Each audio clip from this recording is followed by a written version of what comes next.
کہتے ہیں کہ ایک شخص کو موت سے بہت ڈر لگتا تھا. دن رات اسی خوف میں گھلتا رہتا تھا کہ وہ مر جائے گا. وہ نہ زندگی سے لطف اٹھا سکتا تھا اور نہ ہی سکون سے کھا پی سکتا تھا، نہ لوگوں سے ہنس بول سکتا تھا. اس کی حالت ایسی بری ہوئی تو اس کے یار دوست مل کر صلاح مشورہ کرنے لگے کہ اس کا کیا کیا جائے. ایک نے صلاح دی کہ یہ مینٹل ہو چکا ہے، اس لیے اسے پاگل خانے میں جمع کرا دیا جائے. سب نے یہ رائے مسترد کر دی کہ پاگل خانے والے ایسے شخص کو دیکھ کر کہیں خود بھی پاگل نہ ہو جائے.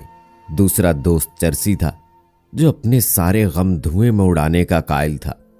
اس نے مشورہ دیا کہ اسے پکے سوٹے پر لگا دیا جائے تو وہ بھی چرسی کی طرح خوشباش ہو جائے گا. جب بھی غم ستائے گا ایک گہرا کش ہی غم کو اڑا دے گا.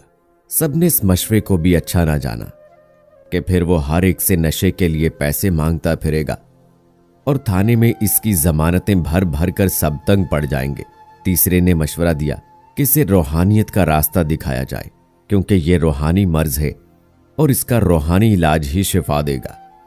اس پر سب متفق ہوئے اور اسے لے کر ایک صوفی صاحب کے پاس پہنچے. صوفی صاحب نے پوچھا کہ بچہ بتا کہ تجھے کیا پریشانی ہے؟ شخص: صوفی صاحب، مجھے موت سے بہت خوف آتا ہے. سوچتا ہوں کہ ابھی کھڑے کھڑے گروں گا اور مر جاؤں گا، یا بہت کامیاب زندگی بھی گزار لی تو سب کچھ یہیں پڑا رہے گا اور میں قبر میں تنہا پڑا رہوں گا. صوفی: میرے بچے، ایک بات بتاؤ، اگر تم کسی سے چند روپے قرض لیتے ہو تو وہ کیا قرض واپس کرنے سے ڈرتے ہو؟ وہ شخص بولا: بالکل بھی نہیں.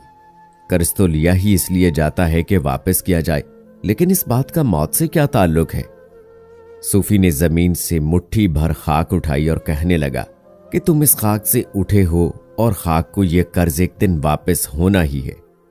تمہارا ہر لقمہ، تمہارا ہر گھونٹ خاک کے اس قرض میں اضافہ کر رہا ہے. یہ خوب جان لو کہ جس مٹی پر تم چلتے پھرتے ہو تم اسی سے لیا ہوا ایک قرض ہو، اور اس مٹی پر رکھا ہوا تمہارا ہر قدم تمہیں اس بات کی یاد دلاتا ہے. یہ مٹی تمہیں اپنے طرف کھینچتی ہے. آخرکار یہی مٹی تمہیں نگل جائے گی اور تمہاری کوئی نشانی باقی نہیں رہے گی. یہ کہہ کر صوفی صاحب نے مٹھی میں بھری ہوئی مٹی اونچی اچھال دی اور کہنے لگے کہ اس سے کوئی فرق نہیں پڑتا کہ تم زندگی میں کتنا اونچا اٹھ جاتے ہو، اس مٹھی بھر مٹی ہی کی مانے تم واپس زمین کی طرف پلٹو گے. موت کے اس خوف سے نجات پانا نہایت آسان ہے.